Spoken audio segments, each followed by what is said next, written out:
Yo, welcome to another CaptchaCast, and I have decided that we are going to start doing a Captcha's Cut of the Week.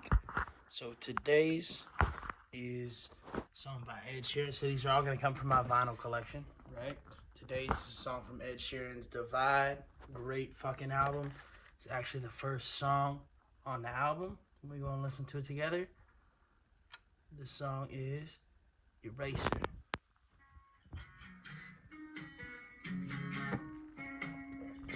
Got it on the raw. I was born inside a small town, I lost that state of mind. Learned to sing inside the Lord's house, but stopped the age of 9. I forget when I get awards now, the wave I had to ride.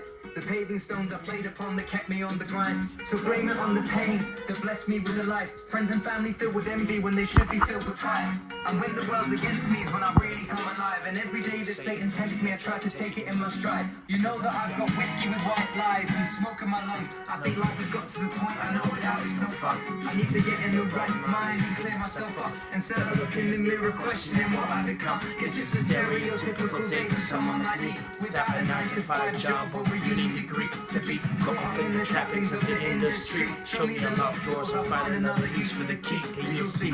I'm well aware of certain things that can destroy a man like me. But with that said, give me one more. I am another one to take the sting away. And I am happy on my own, so here I'll stay. Save your loving arms for a rainy day. And I'll find comfort in my pain eraser. I used to think that nothing could be better than touring the world with my songs. I chased the picture perfect life, I think they painted it wrong. I think that money is the root of all evil and fame as hell. Relationships and hearts you fix, they break as well. And ain't nobody wanna see you down in the dumps, because you're living your dream, man. It should be fun. Please don't know I'm trying to preach like a reverend run. I beg you don't be disappointed with the man I've become. Or conversations with my father on the A14. Age 12 telling me I gotta chase those dreams. Skip it, this might happen sometimes. Crowd 240,000. I may grown up, but I hope the Damien's proud. Into the next generation, inspirations allowed. The world may be filled with hate, just keep erasing it now. Somehow, I'm well aware of certain things that will befall a man like me. But with that said, give me one more.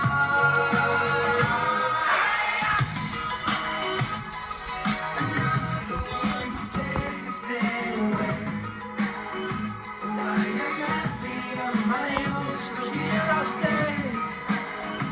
save your loving arms for a rainy day.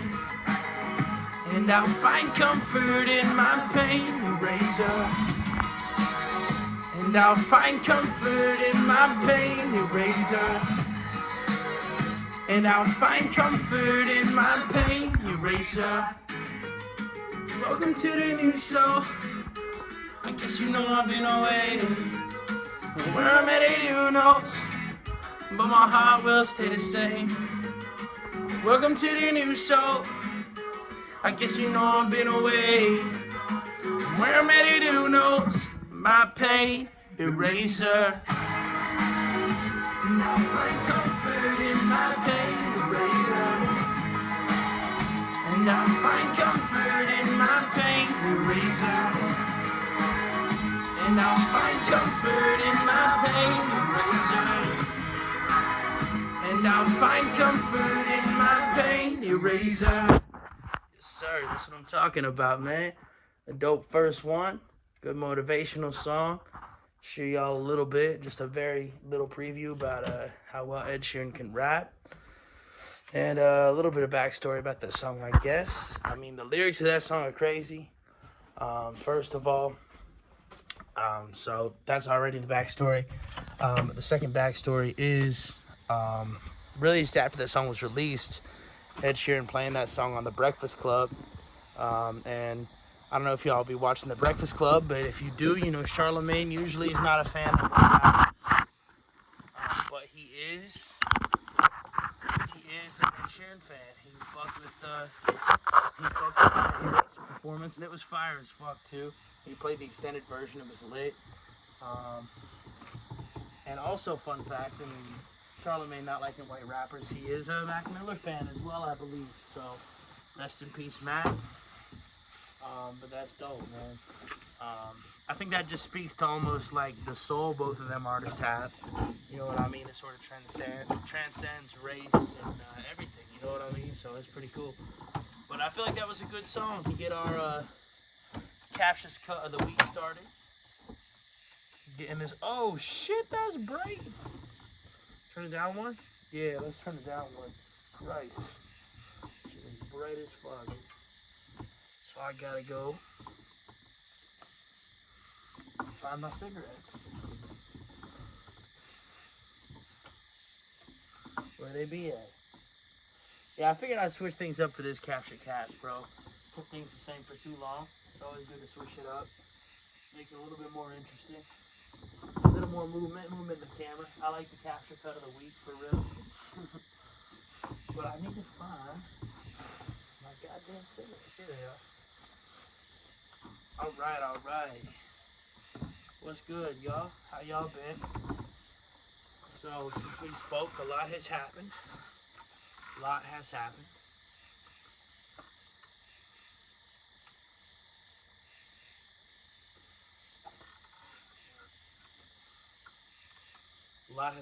So, I know it's supposed to be Sober October, and it is. I'm easing into it. Having a few drinks tonight, not getting drunk. Easing into it, you know. But I had to have one during the podcast, you know. But a lot of things have transpired since last week. I know I talked about the Steelers a lot last week. I was pretty hyped for them. They played again this week, unfortunately. It was a rough game, man. Kenny Pickett's out for a while. Well, I don't know about for a while. It's better than it looked like it was going to be. It looks like he just sprained his MCL. So that's good. That's only a few-week injury. Maybe we could possibly get him back after the bye week. Pat Freiermuth also got some imaging done today. I still have to look and see what the result of that was. So yeah, it was a rough game. We got demolished as well. Offensively, defensively, it just overall was not a good performance. Not good at all. So 2-2 right now. There is a hopeful thing, and that's that. I mean, it's a hopeful and a terrifying thing all in once, and that's the fact that we play the Ravens next week. Who are 3-1, top of the division, first game against them this year. So if we beat them, then we are 3-2. They're 3-2, and we won the head-to-head. So we'd be top in the division with head-to-head wins over them and the Browns in the only games we played them in. But it's going to be a tough task if Mitch Trubisky ends up starting, which looks like the most likely option. So it's going to be interesting, but I feel like this is where we show our grit and our character. We can come through, get a big win here. Mitch Trubisky actually has local ties, too, if you're from, like, Guernsey County area. I don't know if you knew that. So I'm from Buffalo, went to church as a kid, and little Byzantine Catholic is this really weird form of Catholic. It's dope, though, mostly. Byzantine Catholic Church in Pleasant City, and there was a lady that went there, and I can't remember her first name, but her last name was Trubisky, but it turns out my grandma ended up telling me, so that's that same family. I can't remember, I think it's like her uncle or second cousin or something. Like, it's pretty, or not uncle, her like nephew once removed, or her second cousin, something like that, where it is pretty distant. I won't lie. It's not super distant though, you know what I mean? Like, from what I understand, it's a close enough relation that it's very, very reasonable, like not at all crazy. Nobody can say for sure whether it's true, but like Mitch Trubisky very well could have gone to that church a few times when he was young. You know what I mean? And been there, because he was like, it was like a grandma type, or an aunt, uncle type relationship. You know what I mean? So I guess it wasn't that far out. So that's pretty cool, the local ties. And, man, he's got a lot of potential, for real. He always has. And my thing with Mitch Trubisky, he always has seemed like too nice to me or something. Like, just too, like not confident, like too insecure. You know what I mean? So, and I think that's the vibe I get from him. He came in last week, instantly almost threw a pick, and it's like, dude, calm the fuck down. And I'm not saying I've never been in that situation. You know what I mean? I know that's a hell of a lot easier to say than it is to do, but all I'm saying is I get the sense he's not a terrible quarterback, and if he just relaxes, calms down, I think it could be decent. At least I'm hoping so. At least for a week against Baltimore, man. That'd be amazing, man. A huge opportunity for us. And again, I feel like we got to look at it as no pressure. Nobody's expecting us to win that game. We're gonna be playing a lot of backups um, for a team that already wasn't expected to do a whole lot. So that to me is a huge opportunity. You go out there, you win that game. You're first in the AFC North. You go to the bye week. You get Kenny Pickett back. Hopefully, you get Pat Fryermuth back. Cam Hayward is all of a sudden only 5 weeks away from returning instead of 10. That's a big difference, and he's getting closer. And everybody else is getting healthier. Deontay Johnson's getting healthier. I mean, the offensive line's getting healthier. I mean, several things, and it's gonna be really tough to win that game, man. But if we could do it, that'd be amazing. It's kind of been a really cool football year. Been interesting. Ohio State went on that last drive against Notre Dame. It's just been a good football year. Even the Steelers have looked shitty at times. We're still 2-2 with a chance to be first in the North next week. I'll take that any day of the week. I'm sorry. I'll take for what this team was expected to do this year. I will take that. And then this week was crazy for me personally from a fantasy football perspective. Um, so I played my dad in one league, and I played my manager at work in the other. And both games were decided by 1 point. And the crazy thing was they were kind of opposites. So, like, going into the game with my dad, I had a 99% chance to win, according to ESPN. He had a 1% chance. He had everybody already played. I just had DK Metcalf. My wide receiver had to get 12. One of the best receivers in the league. Okay. Looking at the other game, me versus my manager. He had a 98% chance to win. I had a 2% chance to win. He had everybody played except for his kicker, Graham Gano for the Giants, and I had everybody playing except for the Seahawks played tonight. Their defense. I had their defense playing. So it was like, and the crazy thing is the game against my dad, dude. DK Metcalf ended up getting 11 points. I lost that game by 1 point. It was 85.5 to 86.5. He overcame the 1%. It was crazy. And then on the other side, I overcame the 2%. Like, shit was fucking crazy, dude. So, like, the Seahawks defense, I ended up winning that game by 1 point. Which is fucking, I don't know if I've ever played a crazier week of fantasy football in my goddamn life. Which is, it was just a crazy week. Crazy week. I'm not doing great in either league, to be honest. But still a young season. I'm 2-3 in the one now, and one in. No, I'm sorry. I'm 2-2 in one league now, and 1-3 in the other. But just the overcoming of the odds, man, that's crazy. And I love to see that because that's what I'm trying to do with this music. You know what I mean? Like, overcome the odds with it. So it's cool seeing that, those little things in real time that are, like, literally two instances of overcoming 98% chance plus odds. Like, anything can happen. Anything can happen in the world that you want to. It's crazy. You can do anything. And along those lines, shouts out to Downtown Arena, aka DTA, a staple in Cambridge for sure. And I've been doing DTA Got Talent, which they do there about once a month. They stopped in the summer for a little bit, but they're back at it now, season 2. They said they started it last year, and it's kind of like a talent show, but it's about like half local musicians that are out there just kind of practicing their sets, you know what I mean? Which I like to consider myself one of those. Although I'm still at the very beginning portions of it, I haven't played many real shows yet. Getting there, but the sets at the DTA Got Talent keep getting better. Excuse me. And then it's like the other half just drunk people singing karaoke, which is always fun too. It's just a really fun night, man. And it's cool because you get to see, like I said, a lot of local musicians, a lot of like shit in the works where you're like, oh, this song's like gonna be big, or like this band's gonna be on tour, or whoever. Like Turning Tide started off there. which is awesome, man. They're doing a lot of really dope shit, inspiring people from around here. Got my boy Bo, got my boy Wade, got my boy Davis. So a lot of people around here doing some really cool shit.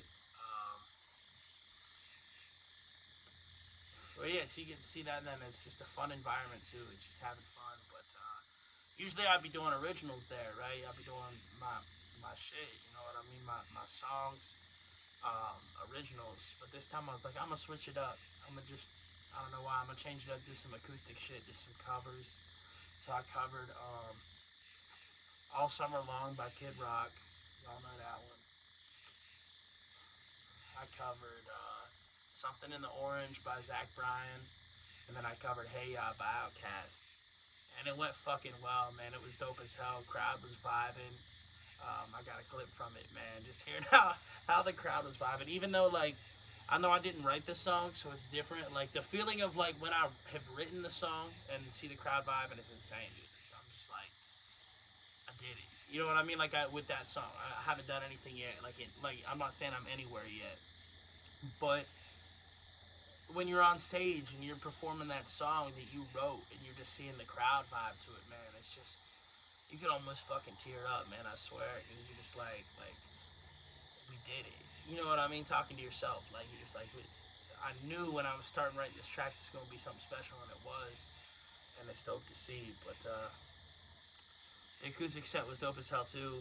Just giving everybody a chance to sing along to some shit they knew was cool. Cool little change and a cool little just another tool that I can put in my arsenal and like maybe get some sets at some local bars and things like that, doing some acoustic stuff everybody know, and just continuing to build that aspect of my music as well, while giving me more free reign and more freedom and just relaxation to focus on my originals, you know, and my albums, and which is the important thing.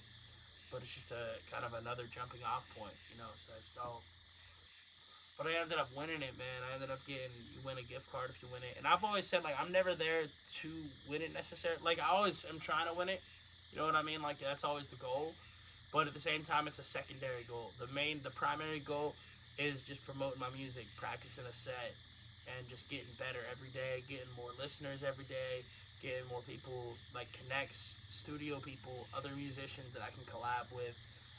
That's the main goal, and that's happened every single time I've been there, no matter how good or bad. Because I've had some fucking bad set. I've had a bad set there too, man. And that it's kind of preparing me a little bit for just how this shit's gonna be, and it's dope, and I can't wait. And I feel like I'm really at like a tipping point with it now, where I'm really about to start playing some shows, and I just need to orchestrate it, get it together, and I can't wait for it, man. And like I said, DTA has been a good preparation. There's gonna be good sets. There's gonna be fucking bad sets, and it's all about how you fucking keep doing it, keep showing up. You play more good or bad. What do you do after your bad set? You come back and play a good set. You come back more motivated, or you come back defeated, like that type of shit. So it's got me excited for the future. But yeah, I ended up winning it, man. I appreciate everybody there so much at DTA, making the best drinks always, putting on the best events always. Got a lot of my homies working there, and even the staff there, man. I had two other friends who I ain't saying no names, but one dude, you know, was my dude, and then his ex-girl was with some other dude. And they've been going, him and his ex-girl been going through some shit. Anyways, there was a fight broke out at it, and they did a great job, man. If they just like cleared it, got them out, didn't do anything unnecessary, didn't try to punish them unnecessary, flex on them unnecessary, nothing. Just like got them out, been like, hey, solve this on your own. You can't come back in tonight. You know what I mean? So, anyway, my whole point is much respect, much love to everybody, much thanks at Downtown Arena and everybody who's involved in all the DTA Got Talent Night, everybody who goes up and performs. Charlie, um, Nate went up and performed. He was excellent as always, man. Shouts out Turning Tides. Um, my dude, a dude I've never met before actually. He's was in the Navy, and he's a local recorder or recruiter. And he was really fucking good too. He played some acoustic shit, man. He's one of them type of motherfuckers. I told him the same thing too. I was like, bro, you look like you could be anywhere from 20 to 40. He had that. He had like the mustache. But he just had this youthful appearance, and obviously he was fucking sack. He's in the Navy.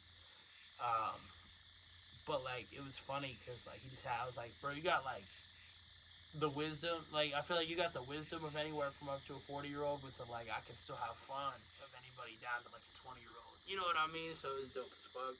I thought that dude was gonna win for real. He played some dope shit. He played most of the originals. He said I only play sad songs, which is probably why he didn't win. And he even said he was like, "Hey, you played what the people wanted to hear." And I'm like, "Oh man, come on!" But your originals are so, you know what I mean? Because usually I be playing originals, so I felt him on that. Um, bro, I fuck with that, bro. And if you're a musician or artist aspiring listening to this right now, like if you're just starting or have done anything at all or are at the fucking top of the world, if you happen to listen to this, any of y'all, man, do your fucking originals. Do you. Do what the fuck you want to do. The important ones will listen. And you'll figure out who those are, and that'll save you some time. And try to have to figure out who those people are who really are by your side and supporting you. And also, it'll teach you to self reflect. What else do I have to do? How can I make this better? How can I make people vibe more whilst still being me? You know? And then, yeah, sometimes you're going to have to, like I said, pull out the acoustic set with the songs that everybody knows. You're going to have to do that sometimes. Not have to. It's about, like, for me, I love all those 3 songs, too. And I was just at a point where it's like, tonight, I just want to vibe to people who are all singing the same song as me, play some guitar, and just have a good ass fucking night with some of my homies and some strangers. So like that's got to be the mentality. It's got to be like I love it, I want to do it because sometimes I love the mainstream shit. I can't even lie. Bop, do it. And then when you feeling that, do it. And then when you not, then be back on your own shit. And whoever fucking listening to it, listen. Whoever ain't, fuck them. But at the same time, you getting better every day. That's what matters.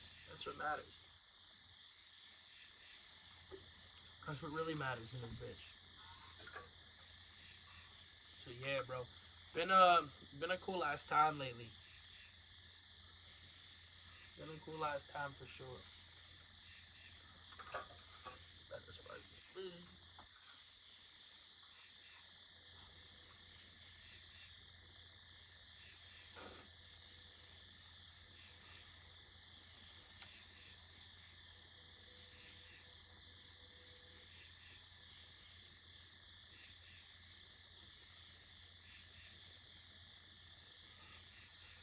See, it's been a crazy ride. I'm sitting here in my motherfucking robe. Like I said, Monday night football game just ended. I'm off tomorrow. Got a few job interviews and things. And man, I'm just trying to make some motherfucking money, just so I can fucking do this all the time. Podcasting and music, man. Any support y'all can give to help make that possible is so much appreciated. I don't expect nothing from nobody, because I know how it is. Um, Nobody has any fucking money right now. The economy's fucking terrible.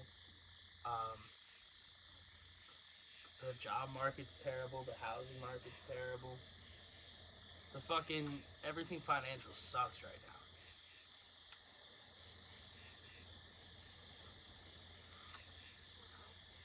And it's crazy because at no other point in history can I remember anybody just being like, no, it doesn't, and just allowed to get away with it. Just allowed to fucking say shit like that. Like, people, they're just like, hey, the economy's good. And then you look at all the numbers and you're like, no, it's fucking not. And they're like, yeah, it is. And you're just like, okay, I guess nobody's gonna stop you from saying that. It's like, no, the economy's fucking terrible. Don't let people lie to you. Like, it's so crazy, bro. It's so crazy. There's just people living in alternate realities right now. Where up is down, and if you identify up as down, it's down. And the economy's good when it's bad. Vaccines are safe when they're some of them that may not be, or just a bunch. There's so much shit, man. And I read this really scary shit they're trying to do. So I guess, and this all kind of goes back to the Russell Brand thing in a way. Um, you know, they were trying to cancel him and all that. Thank God nobody bought into that shit because nobody watches the fucking legacy media anymore. I read somewhere CNN just had their lowest ratings since the 90s, early 90s, like 91 or something for a weekend. I'm sure NBC is down. I'm sure CBS is down. I'm sure Fox is even down ever since they got rid of Tucker. Um, and it's just wild. But they're actively trying to suppress independent media, which oh, Jesus Christ. Excuse me. I think I talked about the last time a little bit. They're trying to actively suppress independent media. We saw it with Joe Rogan, we saw it with Russell Brand, we saw it with Andrew Tate. Then there's a few names that I really hope don't get dragged into this, but I wouldn't be surprised if we saw it with them too. You got Tucker, you got Patrick Bet-David, you got still a lot of people, Eddie Bravo, a lot of people that are willing to speak free. And they seem to be attacking that very principle right now. And along those lines, what I've heard they're doing is the UK is trying to pass this, quote, online safety bill, which they disguise it in ways that it sounds really good.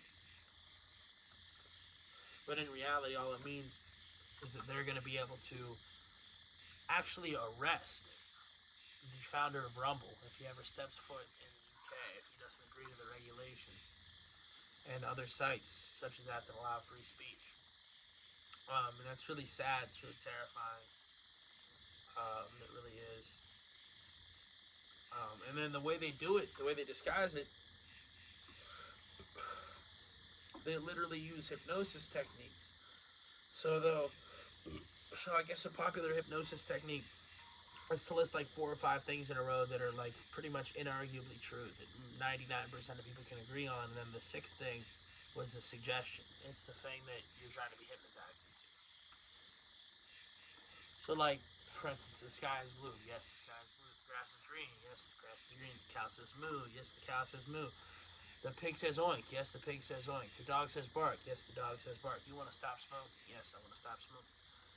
So, you know what I mean? It's just that you get so many things listed in a row that by the time the last thing comes, you're just like, yes. And that's how they did it in the bill, what the G20 is trying to do. This is on their website. This is on their website it came from. And it says, I'm sorry, I'm conflating 2 different things.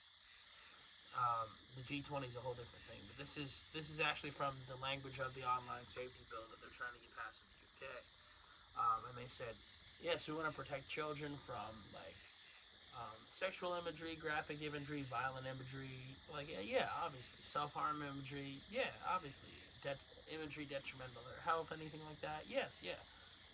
COVID vaccine and misinformation, and you're like, whoa, wait, what? COVID vaccine information. We were all like these all really agreeable things, and now there's a fucking gray area if there ever was one. And they're trying to actually get this bill passed. And the penalties for, and so how they say they're going to solve is they're going to, quote, work with these companies, including Rumble.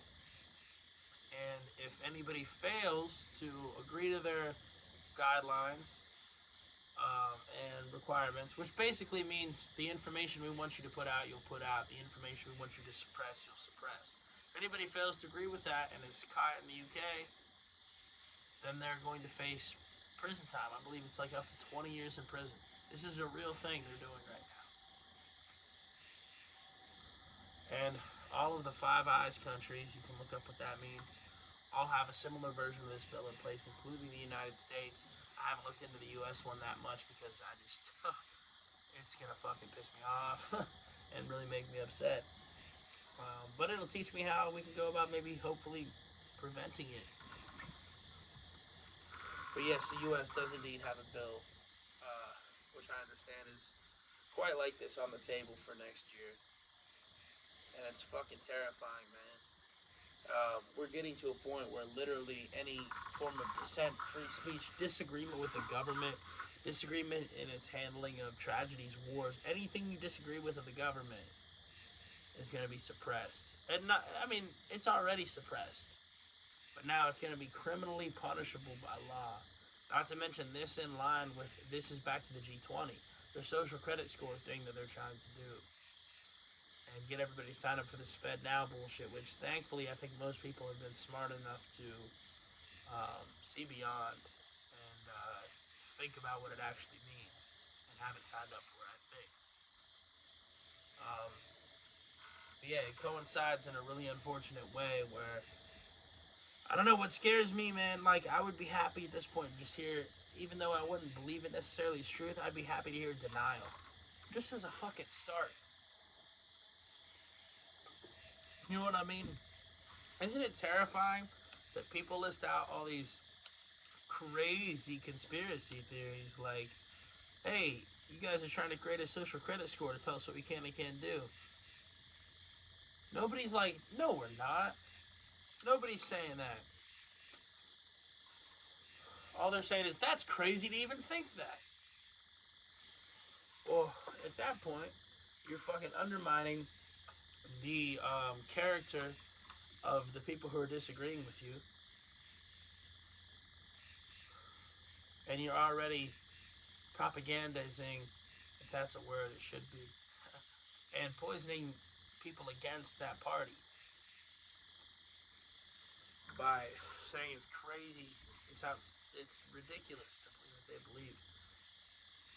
That to me tells me it's true, or it has a grain of at least of truth to it.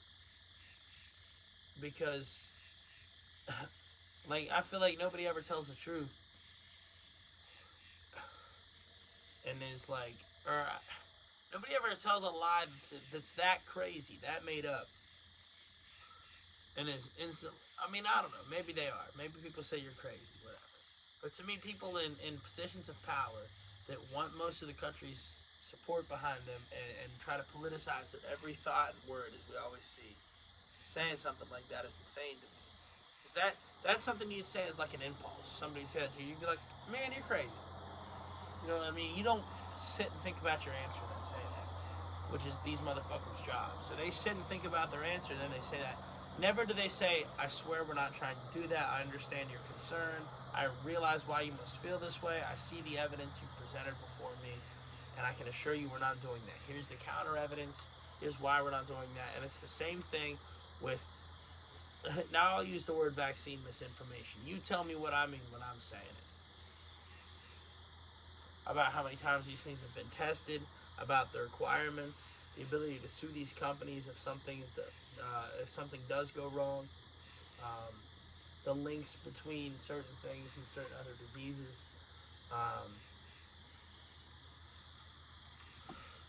You got that. I mean, there's a whole lot of things that they're not denying. The release of a certain disease from a certain medical facility in which it may have been cultivated, and grown and weaponized, research for the use of weaponization. Maybe, maybe not. Who knows? There's another island in New York you can look at for that as well. That may or may not have. They didn't probably start it, but most likely they are responsible for the widespread amount of Lyme disease in this country. Bro, follow the money. Keep looking shit up. Keep looking at the track records of these people, and ask yourself, do you trust them? And when it's time to trust them in some major way, when some major decision is going down, will you? If it infringes on your freedom, if you have to choose between the opinions of maybe a lot of people that you love, but also people that you've been feeling the energies off for a while, you can't explain why. I want nothing against you, those people. I want everybody to be happy and to get along as much as possible. But I also believe in healthy dissent, healthy disagreement. And anybody that doesn't warrant you that freedom of healthy dissent and disagreement, that should be questioned. Why? Why don't you want me disagreeing with you? Why do you care if I see this other way? That's fine. If you disagree with me, what counter evidence can you present to dispute my claims? And it's interesting. Maybe I haven't talked to enough different people, right? But I've talked to a decent amount of people that will resort to personal and character attacks when in this situation, um, rather than evidence, rather than research, rather than studies, rather than numbers, rather than anything like that. Even opinions. Sometimes it's opinions, but it's always really negative personal ones. It's never an objective, well thought out, this is what I've been thinking about this scenario type of thing. You can just tell. Um, so, anyways, I'd say, yeah, watch the people that resort to personal attacks versus the people that present you with evidence based arguments. Because I can tell you, evidence based arguments have always swayed me in my life a lot more than personal attacks. And it's insane that people don't realize that. And what scares me is back to the whole fact nobody's denying anything. They don't deny it. They don't say, no, we're not doing this. I understand why you might think we're doing this. Nobody says that. Okay? Nobody says that. What they say is, like I said, you're crazy for thinking that. But then they personal attack. And just see the personal attacks. And then they don't present any counter evidence. And then after that, they don't want to talk about it anymore. They get mad and walk away. So be on the lookout for all that. Because the fact, again, back to the fact that um, they're not even denying it has me thinking it's a power play. They're not even denying it. What do they have up their sleeve? It seems like there's some sort of like tongue-in-cheek, like, oh, you're realizing we're doing this? Okay, we're gonna do it anyway. And now that you know it, we might as well not even try to hide it anymore because we're gonna fucking win. That seems to be the attitude I'm getting from a lot of these people, and the mainstream of these people. But here's the thing: it doesn't take many of us. Well, it does take a lot of us actually, but percentage-wise, I believe the number is around 1 or 5%. We can change everything. That's all I'm gonna say as far as that goes. It's been a really cool podcast so far. This has been fun. 37 minutes. Been probably the most free flowing one I've done. Um, haven't felt pressure to come up with a topic at all. There's some other ones where I feel like I've like been like, oh shit, what do I talk about now? And it's been fucking free flowing. I'm comfortable, man. I'm in my fucking robe.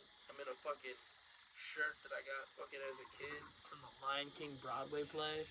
And I feel like it was coming up earlier and you could see my belly, which is weird because like I'm probably in better shape now than when I was as a kid when I got this shirt. But at the same time, I was in better shape probably like a year ago at this point. I do need to get back on my yoga shit for sure.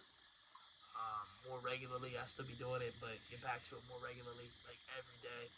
Tomorrow, again, you know what I mean? We're going to be back on it. And that's just up, man. Always trying to get better.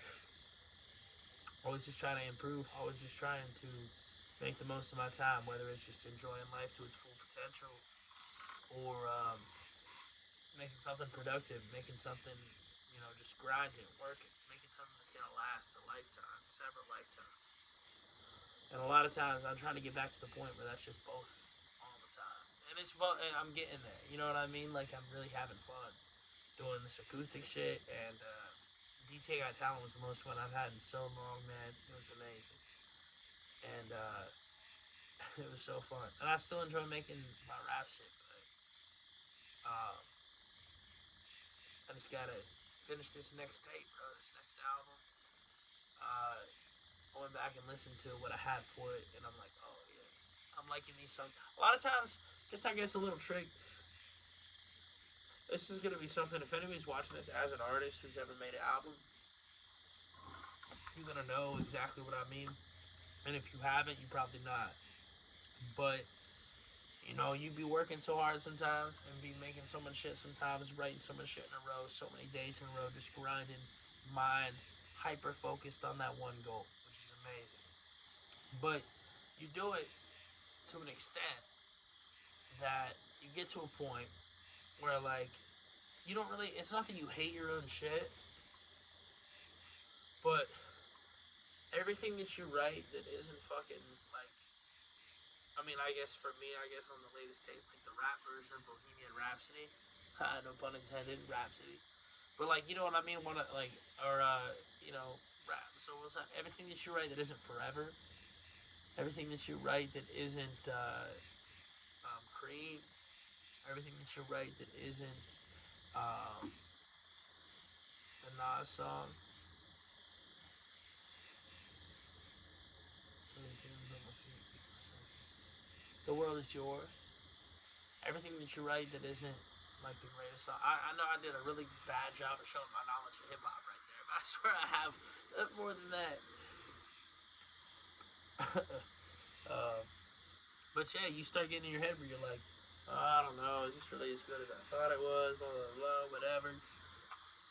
You know what I mean? So sometimes you gotta let it. I'm learning now. You gotta let it sit. You gotta let it marinate. Come back to it sometimes later. Because when I came back to it, bro,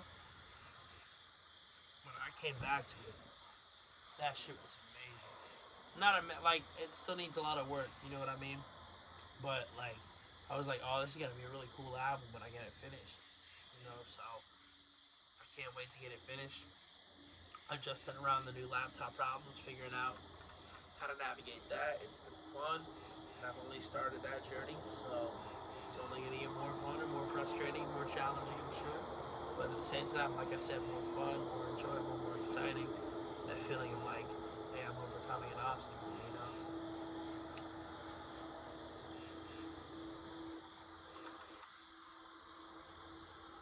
So yeah, I already received the art from Haley. Shouts out Haley McAdams, man. She's fucking amazing at what she does. Has made a lot of cool pieces for me and a lot of cool pieces for some other really big name people too. So it's cool. It's really cool to even be on the list with those people, bro. For real. I got several homies like that, bro. And that's cool. That's really cool, man. And I don't take that for granted any day. But at the same time, I try to learn from those people, and it's cool that I can call those people my friends. And then at the end of the day, I don't look at that as their. I do look at that maybe as like their defining achievement, whatever. But I also know like if somebody's trying to do like crazy shit, wild shit, improbable shit, there's like a work element involved, and there's also a chance element involved. So it's like you worked that hard to get to that point. You absolutely deserve every second of that. But at the same time, you can't treat it like it's the end of the world. Because like if you're midway through whatever you're doing with this big name person, and then halfway through that person says like, "Hey, I don't fuck with you. Fuck you. I'm leaving." You can't let that be the end. You can't sit there and be like a bitch. You know what I mean? And like start being like, "Oh no, you should stay. Oh no, I was doing this. Oh come on, I was about to." Oh, you lose at that point. The only way to win at that point is to just be like, "All right, that's fine. Do whatever you gotta do." And you go back to what you was doing because you know it's not that person, that name that made you who you are. It's the grind that you've been doing that got you to that point. It makes you the amount of that got you to that point. It makes you the amount of successful you were. You know what I mean? If that makes sense. Uh, yeah. But it's really cool, like I said, at the same time that I've got several people I can look up who've been in a situation I can't wait to, like for instance, collab with some of my favorite artists. I just know that's gonna happen sometime. And like I said, I feel like I keep getting closer and closer. And there's big shit on the horizon. I just know that. And yeah, been dipping my hands a little bit of everything lately: acoustic, rapping, podcasts, and it's not even for like a. I don't know. There's a desperation that comes sometimes when you be doing too much, and I've done that at times, and it's fun sometimes. Can't even lie. But like there have been times when I've even thought about doing it recently. I'm like, oh, I should do this just because I feel like I should do it. But it's like then I'll be like, this doesn't sound fun. Like I don't want to, you know, I just don't have the energy about it. Maybe whatever that thing is. And then like so like podcasting, bro. I just started podcasting. Like my shit, I had one that got a lot of views randomly. I think it was right after the Nate Diaz Jake Paul fight. It's kind of crazy. It's a good fight, good podcast. But in general, nobody's watched this shit yet. So we still getting the fans and everything, but I just started doing this because like I just wanted to talk and kind of give people a different perspective from just music. You know, there's people that I know that be following me on social media and shit that I went to school with, that be seeing my music, and they're probably like, how the fuck? It's like, so I'm so much more confident now than I was back then. And then I know there's people that I've never even met before that just probably hear my music, and again, they don't know anything about me personally, so they're like, what the fuck? So I just feel like this podcast is a good opportunity to just give people a little taste of like, this is who I am right now. This is my thoughts at the moment in this crazy, weird, fucked up, dope world. Because the world's always dope. Life is always amazing, man. But this wild world we all live in.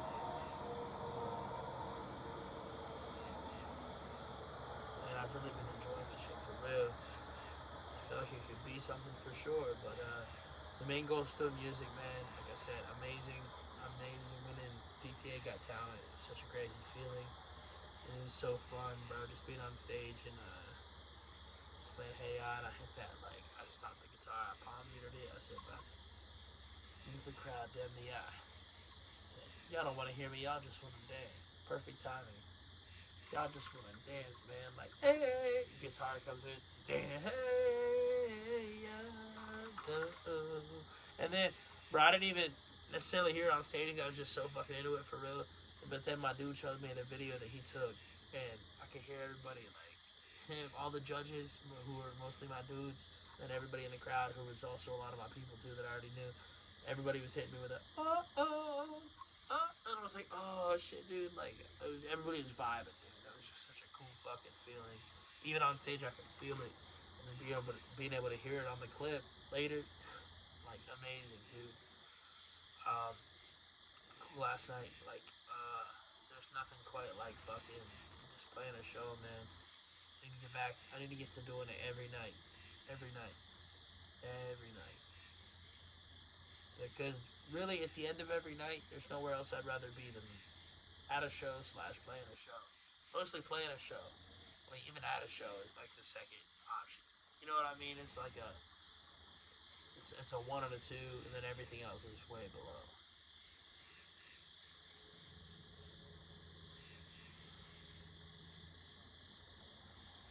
Shit, man. Well, life is dope. Like I said, we getting there. Um, it's only a matter of time, man. And it's only a matter of time and grind and effort and hard work. And like I said, getting better every day.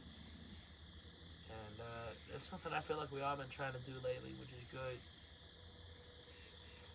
Um, and I know that sounds like a wild thing to say, but I don't think we were really all on that in the past. I think before COVID, we were all just kind of, at least me, like I know I was just kind of living. And right before COVID, I made some critical decisions to sort of take my life in a different direction and like more positive. What I meant to do, like make music basically, create and just be like make music and be known for music. And like literally, I say music, music, music, music, music. Everything I have, even every fiber of my being into music. And you know, then COVID hit, and it really motivated me to grind a lot fucking even harder, for real. I think I just saw how everybody else was like freaking the fuck out, and they were contained and all that. And I didn't really enjoy being around anybody except for my homies around that time. So I just chill with my homies and then make some fucking music, you know, and it was dope as fuck. And then post COVID, kept doing it. And then now I think we're getting to a point post COVID, what we're like 2 years removed from when everybody thought it was like really real. And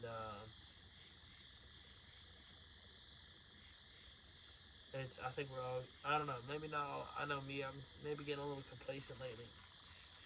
But then even more like recently, more lately, I've been stepping it up, getting back to where I need to be at. Just grinding, putting in effort. Um, yeah. And now they're trying to bring it back, which is crazy. Don't fall for that shit, man. Don't be if you're elderly or whatever, or in a immuno like deficient group, a high risk group. I understand it. Don't let me tell you what to do. No matter who you are, don't let me tell you what to do. Do whatever the fuck you want. If you want to get jabs 20 times, do it. You're right. You should. I don't care. But if you don't want to, you shouldn't have to. You shouldn't be ridiculed for it. For taking an untested fucking product that was only tested on like 8 mice. And if you don't want to wear a mask because there's no scientific evidence to back it up, the only scientific evidence to back it up is in favor of like N95, industrial type masks that you're only supposed to wear for an hour at a time, otherwise can cause you breathing defects. And you shouldn't have to fucking do it. That's all I'm saying. I think that's all most people are saying with sense. And again, that's another back to the fact that they're not denying anything. How are you fucking... You're not acknowledging that that's sane? Ivermectin, again, that Joe Rogan took, because it's cheap. And if not only is it cheap, but it's impossible to get an emergency use authorization. And if they're... Okay, let me say that one more time.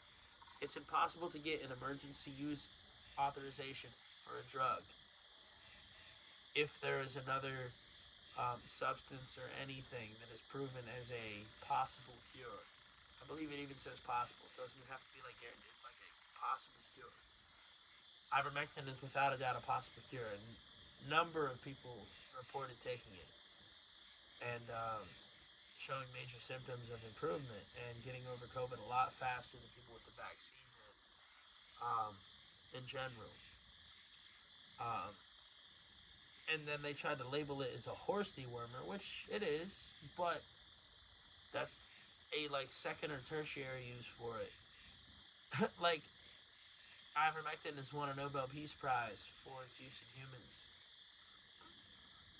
It's used to treat millions and millions of humans yearly. It's basically like labeling fucking Coumadin or something a horse dewormer. Like a drug that most of the population doesn't take, but a really good amount of the population takes.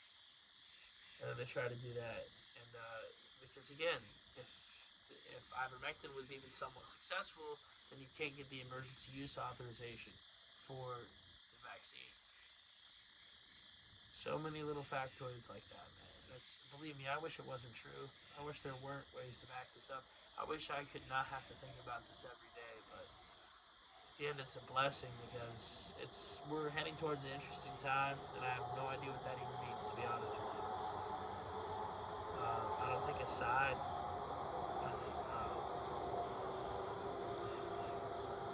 I think the question is, do the sides win, or does something new win?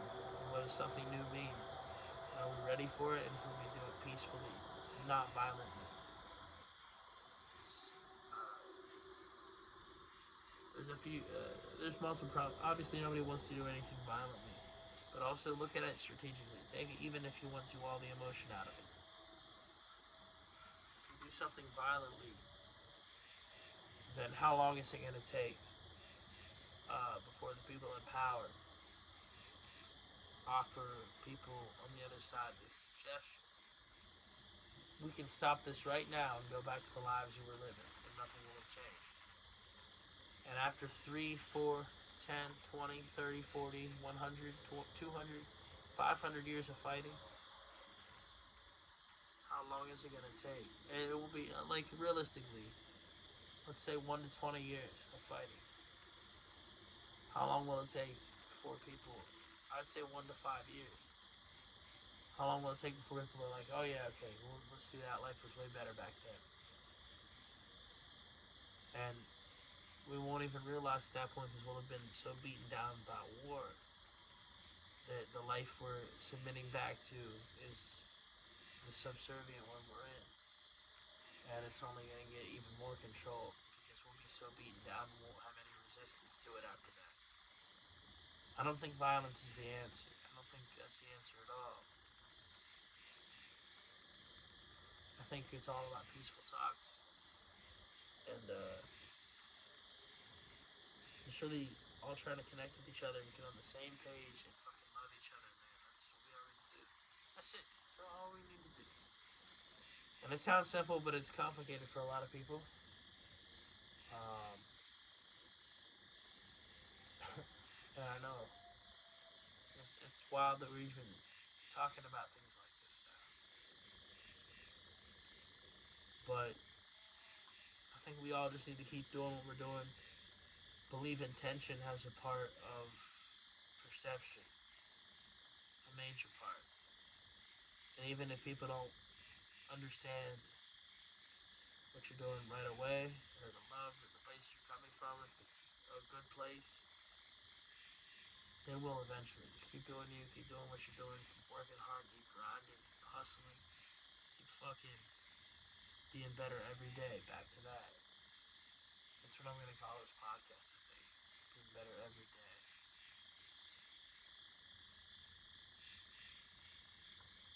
Yeah.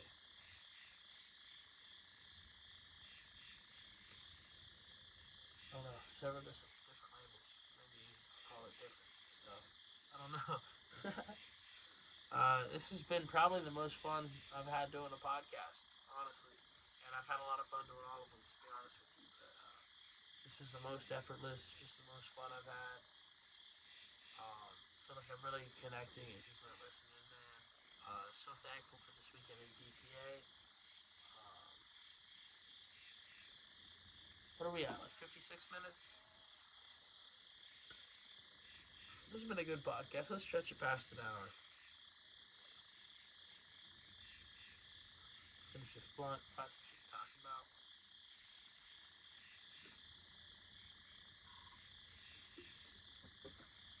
You know me, in a pinch, I always go with nature.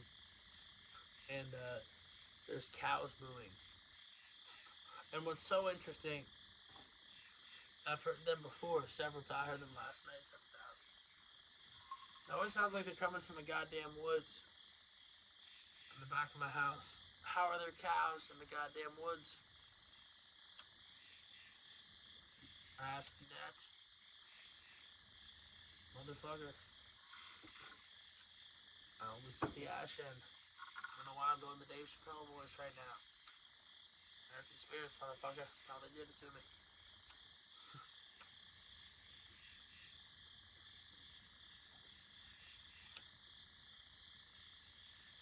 Ah, much better. But yeah, I hear cows moving. They're coming from the fucking woods, dude. What the fuck? It could be deer, I guess, but like, it sounds too low pitched to be deer. Cause I know deer make kind of like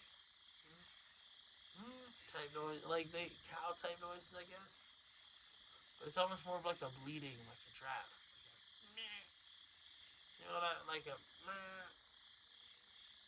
It could be deer. It could be deer. It's not that low pitched. It could be deer. Huh.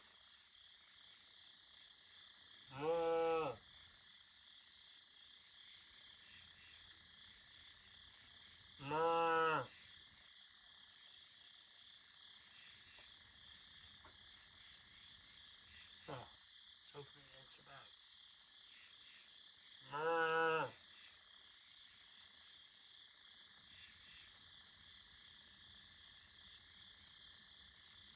It's like watching be a natural iceberg deer calls. Apparently not.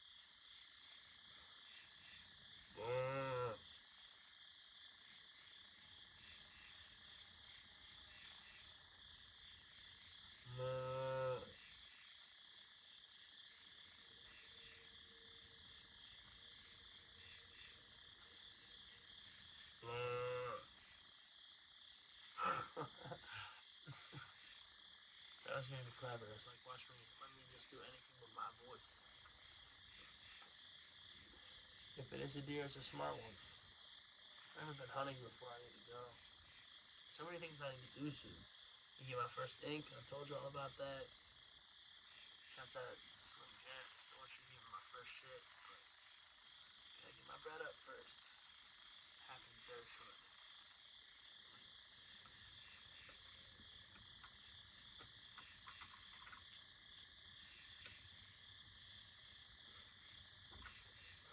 So yeah, let me know in the comments how y'all's feeling about this podcast. My fucking dude, I got a belly right now. I can't even lie. My fucking belly keeps coming out on this podcast. It's fucking hilarious, dude.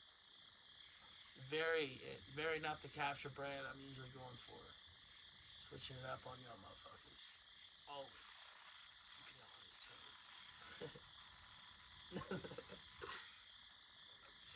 For real though, there's a little bit like I was like keeping shit fresh, but I'm still always just being me where I'm at in that moment, if that makes sense.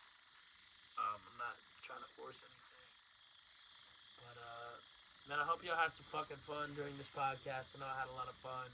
Um, Bright shit on the horizon, man, for all of us. Peace and love. Capture the motherfucking moment. I'm out.